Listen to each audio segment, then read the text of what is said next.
today's Free Kids Cooking class, we are going to be making apple donuts. So the first thing you need is an apple. You can use any kind of apple. The recipe says green apples. I think they're just the most well-liked and the most versatile. I have a Fuji apple today, but of course you can use anything you have, anything that you like. The first part of this recipe is to slice your apple. So today, we are going to be using a mandolin. I don't know if any of you have used a mandolin in the past, but I really like it because it makes things so easy for me. So I have my apple. You can take this stem off, and then I have my hand grip for my mandolin. This will protect my hand so my hand doesn't get cut. Now I have already turned the settings so that this mandolin is ready to go. It's ready to cut. But if you have your own mandolin, then you want it to be, not very thick, right? And we're gonna do the first one and look at it, and then if it's too thin or too thick, we can adjust it. So you can do the same thing at home as well. Okay, so I'm just gonna stick my apple into my hand guard so that I don't cut my fingers, and then all I have to do is hold the apple tightly. You need to press firmly right down on the mandolin and slice it over the blade, right? Just like this, okay? And so I mentioned we were gonna look at them. So this looks pretty good to me, okay? So this is how thick mine are. I know you probably can't see that. It's maybe 1/4 of an inch. And you can do them however thick you want, right? It's personal preference. If you want a really thick apple donut, sorry, then, cut them thicker. So I'm just gonna cut my apple here.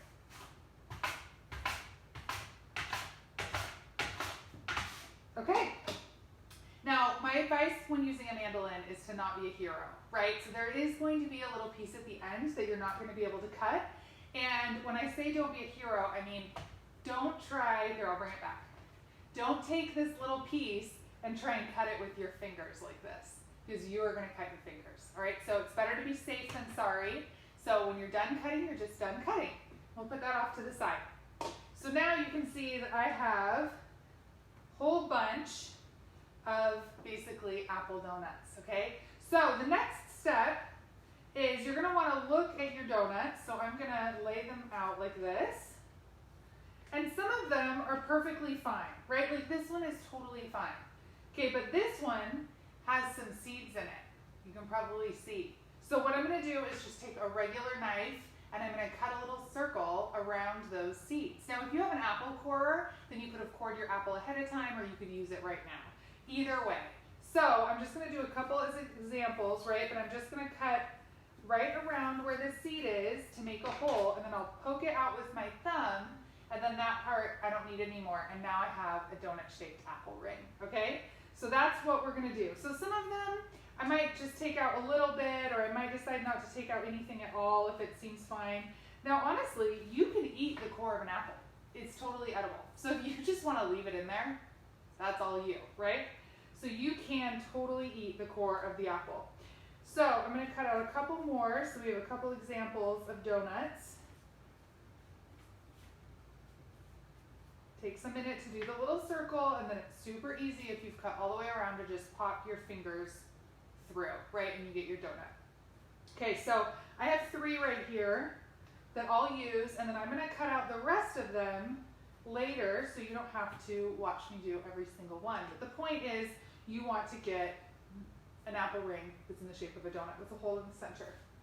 So now I'm going to set my apples off to the side a little bit.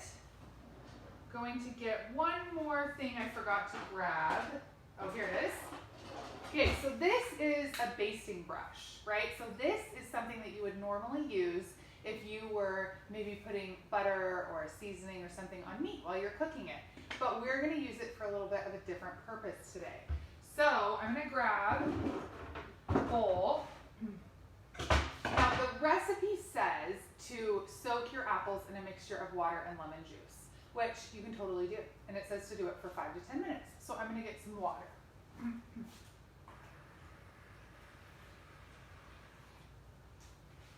Okay, so the reason that we like to soak our apples in a mixture of water and lemon juice, can anyone think of a reason?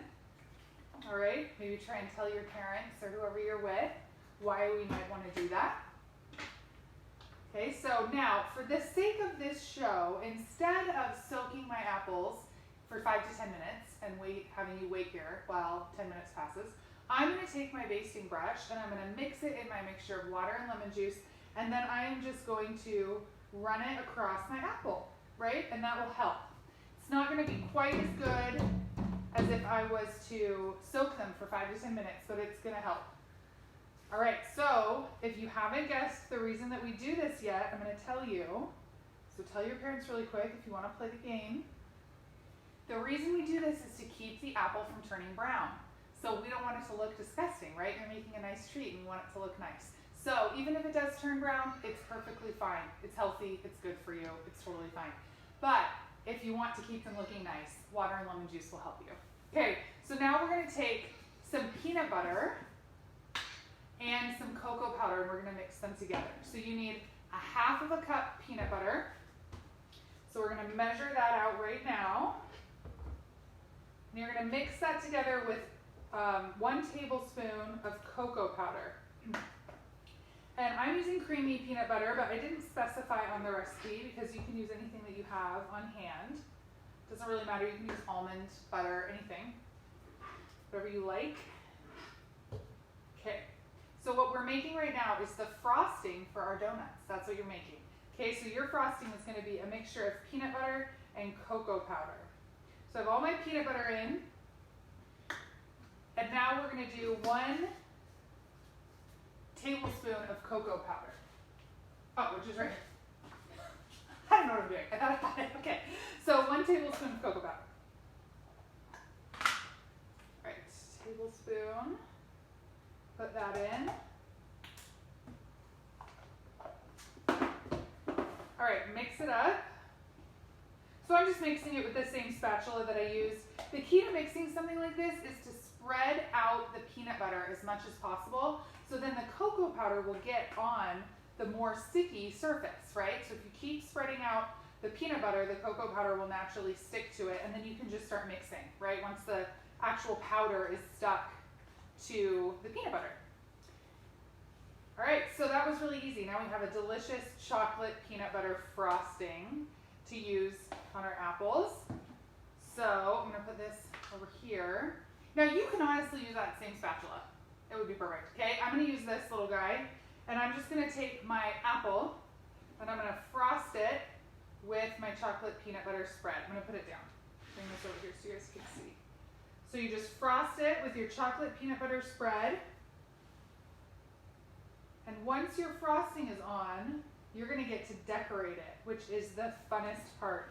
And you can decorate it with anything that you want.